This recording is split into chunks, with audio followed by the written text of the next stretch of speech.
I'm here to talk to you about one aspect of this, which is your personal brand and how you establish a personal brand for yourself. Can I get the...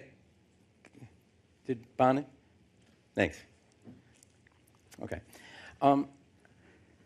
How many people in the audience, raise your hand if you're in marketing? A lot of you. Okay. So, you know all about a brand, how you set up a brand so it has a place in the world, a differentiated place, a personality, a style, meaning, connection. We think about, at Ruder Finn, when we think about thought leadership, when we think about establishing, a place in the communication sphere for people, we think about how you brand yourself individually as a personal brand. So you're marketers. Who can name a person that has a real personal brand? Anybody? Bonin. Who else? Anybody else?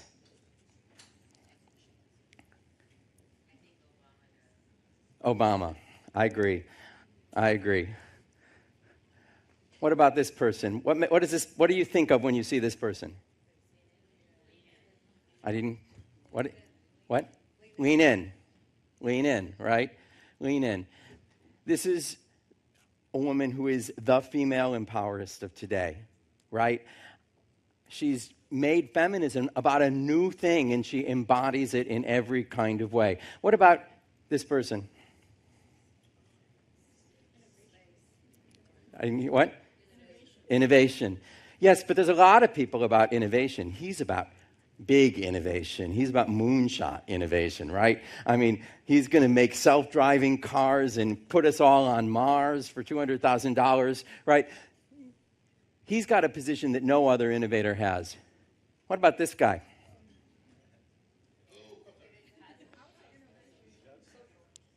What? Social. So one of the things that a lot of people say about Gary is that he's a serial entrepreneur.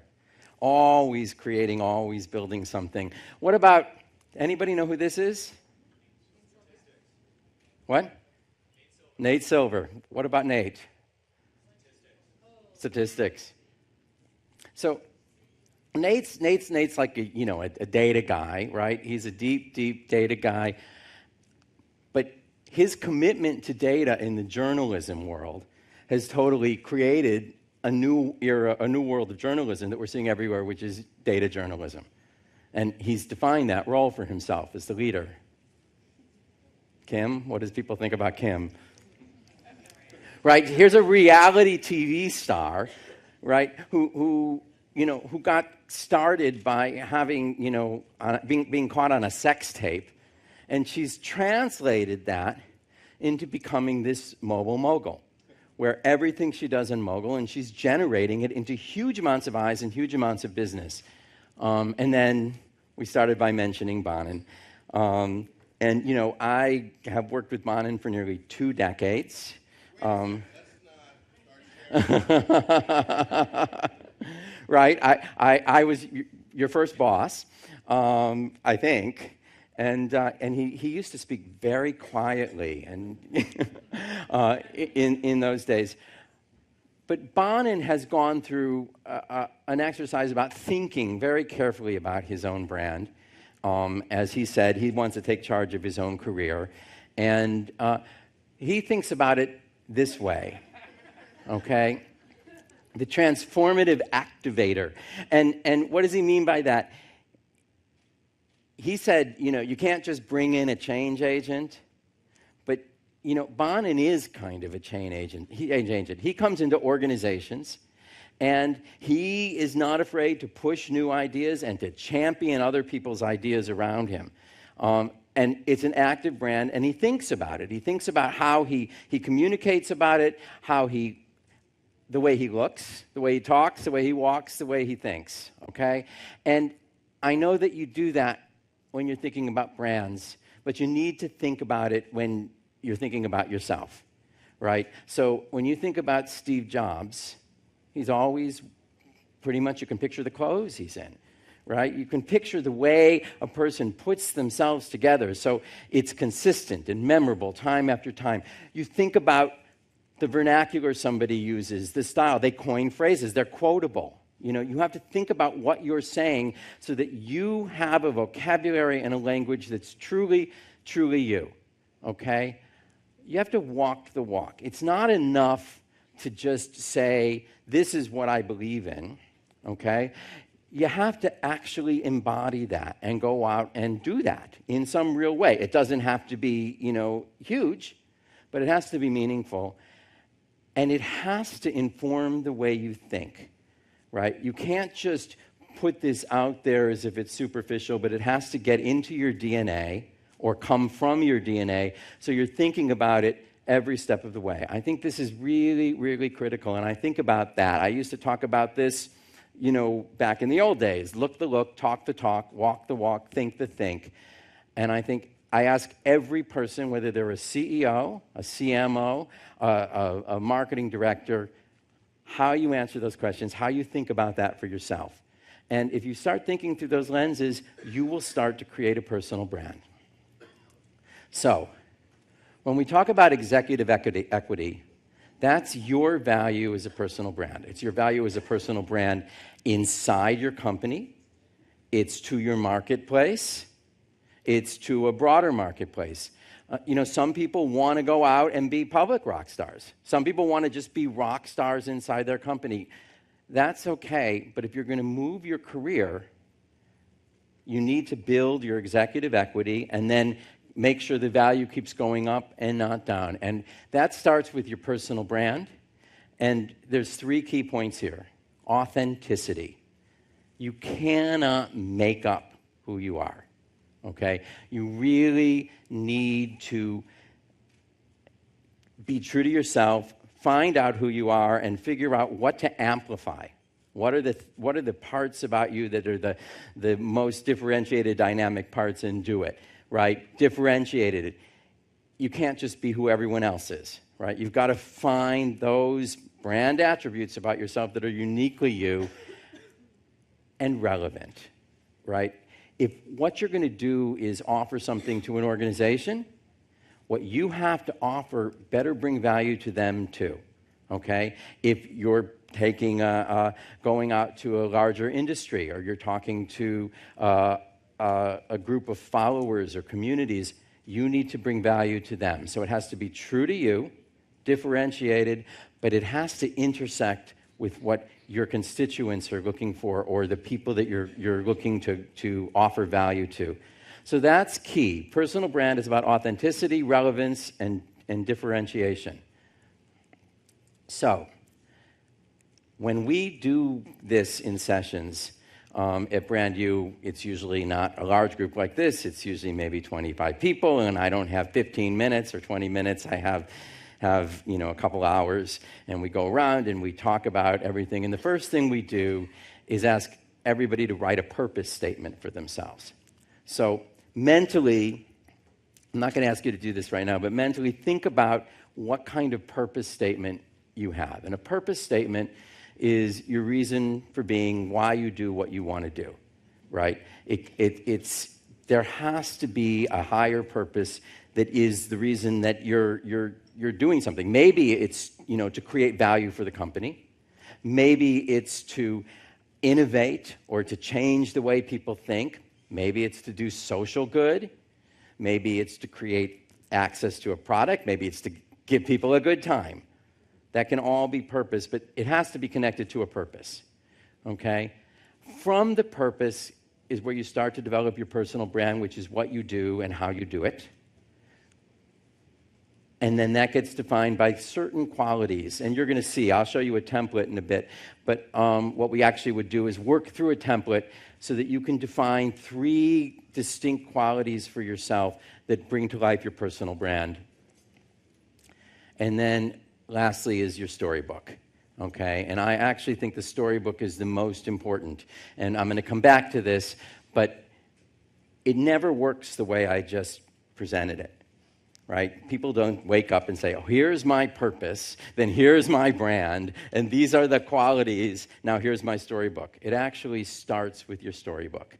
It starts with what are the chapters What are the anecdotes? What are the initiatives? What are the content pieces in my life that are actually really differentiated, authentically me, bring value? And from that, can I build out what are the qualities that are making those pieces up to who is my personal brand? And in it, somewhere along the way, you find your purpose. So this idea that I'm going to create it from top down is an illusion. I have never met anybody that's done that. It always starts by looking at what the pieces are and discovering what's the story, what's the value, what's interesting in there. So I'm going to walk you through Bonin for a second. So as I said, Bonin has gone through this exercise for himself and thought about these things, and he has a purpose. And his purpose is to constantly seek and create new models, activate uncommon value for business partners and people, and inspire others to do as well. Okay, that's his purpose. That's what he means by being a transformative activator, and he has 3 values. So one is he's a business-driven trend maker. He's making trends. It's a visionary, right? A first mover who jumps in early, conceives new ideas, activates their value to drive growth in business. Okay, that's a way to think about one approach. Think about that for yourself. If you have a brand, what are the pieces that are driving that? Second, he's just hungry for more. He's a voracious explorer, so he's constantly wanting to try new things and explore things, and there's never a wall. He's pushing forward, and that's built into everything he does. You know, when you work with Bonin, if you've ever had the pleasure of working with Bonin, he's pushing the boundaries. No matter where you are, he's like, what else can we do? What more can we do? And lastly, he inspires by example. I know people who have worked with him, and one of the things that people have told me is, if you have an idea that no one's going to pick up on, you go to Bonin and you'll find the person who will lead it. People watch him and they want to do the same thing. So I talked about Storybook. I think a lot of you have seen pieces of Bonin's Storybook, right?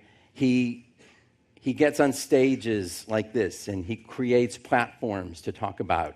You know, there was a day in another time when he was talking about digital fitness, and he talked about the hacking economy and hackonomy, and he's created a book where he puts his phone number on the front of the book, and he creates programs, you know, like Mobile Futures, and creating 3D Oreo makers and putting them into South by Southwest that are his hits, right? He drops people out of planes without parachutes, right? What? Only people who work for me. Those are his hits, okay? Everybody has a hit. And not everybody has hits. Those are his hits. The thing is that you don't want to make hits.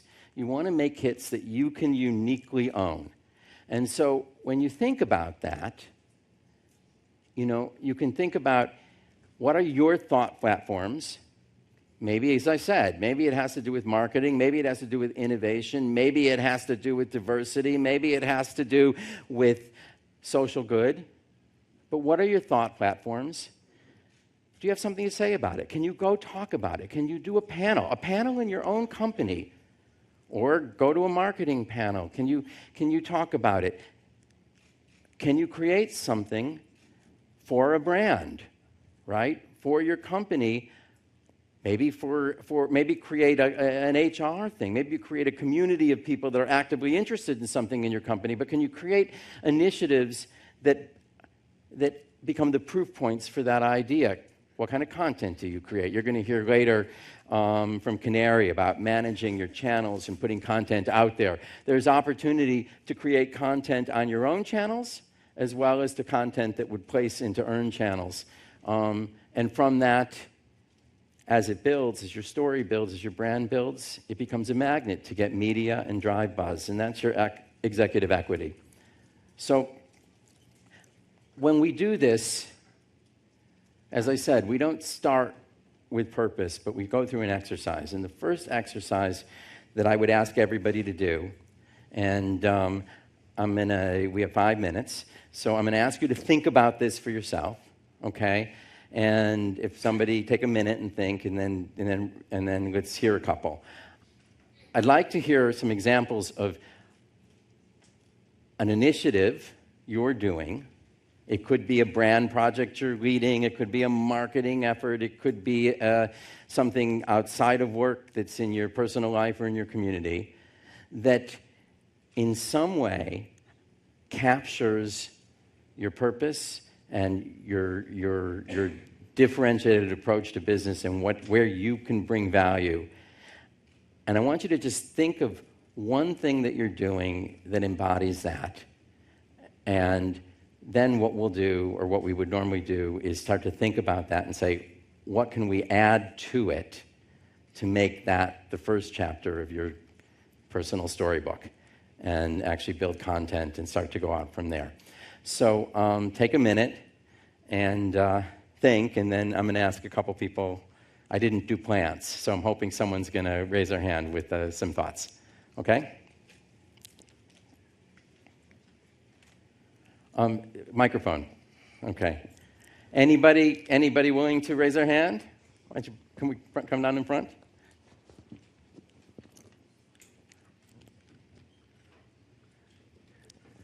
So I created a coding competition, and my background is computer science and engineering. I was a co-founder of a company that took public, and so I created a coding competition, which has won a couple of awards. Gave away about $300,000 over the course of the last 3 years, and about 6 teams started companies, and people from 144 companies engaged. And so it was one of those volunteer initiatives that sort of grew out of an idea. And it's a coding for people to learn to code, or people who already code? It's basically, it really focuses on problem solving with computer science, and high school and college. And I ended up doing a TED Talk as a result of that, and I called it Just Solve It, because it focuses on solving problems with code. And as a result of that focus, kids who participated not only won money, but a lot of them actually started companies and have their own trajectories. I don't do this for a living. This was as a volunteer. That's great. That's great. Anybody else? Okay. Next. I get rub-off positive resonance from my buddy here.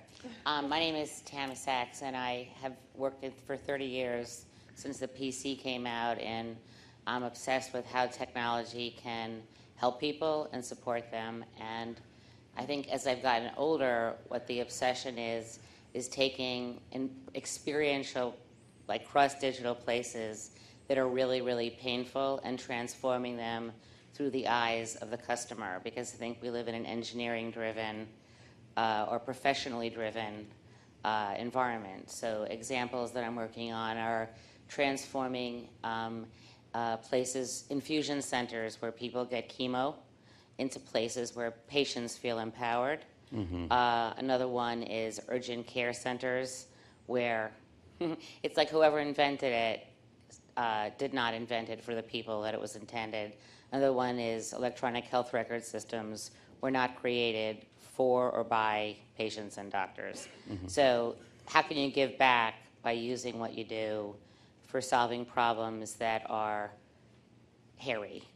And make hairy problems, and forcing yourself into situations where there's a lot of resistance to change, and digital solutions are being created by people for other people and leaving them out of the generative stage.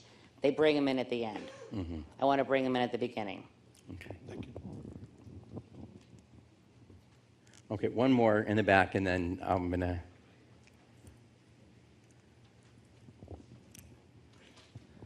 So I have a I have a podcast. It's called the Tech Cat Show, and it's about tech trends. And I do it every week, and I do it live, streaming radio, and then I distribute it. And I don't actually know if anyone's listening to it, but it feels good to do. But I try and bang on it, but then what happens is I get distracted with making a living. So I love this as a storyline. It's just sometimes, because I like to shop, I forget to bang on it as much. Do you know what I mean? So I'm trying to figure out, to your point, how to umbrella it. So obviously we can't spend the time on this that we would if we were spending more time. But what I would say to you is, doing a podcast, you're in a great space, but you're going to have to really stand out. And so, just tech isn't enough. I think you have to go to, is it wacky? Is it a specific area? Is it, deep? You have to really, think about it, and then a lot of smart people can help you target, online if you need to. But I think, you've got to really narrow that focus. The coding story is a great story now, because that's a labor story. I mean, we have an election, that's a labor story, and a new science, a new economy story. And I think it's worth thinking about looking at that in verticals. Can you talk about coding for women? Can you talk about, coding cultures in companies, the role of coding in innovation? And you can start building topics that you could start blogging and talking about, and I think it would get a lot of attention. And the whole sense of patient experience and the role of integrated healthcare and patient experience is huge. Pharma companies, healthcare companies, they're all challenging. They're all completely challenged with this. There's huge amounts there, and this connection, this new world of health and technology, digital and health, is again a huge space. And so if you can narrow down to really talk about those things, and I would use patient customer experience as the point, because everybody knows it's terrible, and how you elevate that, I think that there's room to really create some opportunities. Think about, if you go there, it's because you care about patients. Is that it? Can you care about technology, and you're putting it together, and you have reasons, and you can start to really delineate. For all of us, it's passion. But it's how do you transform the passion? How do you harness the passion and create equity? Right, and create equity. But you have to tell stories, define it, I think, very specifically.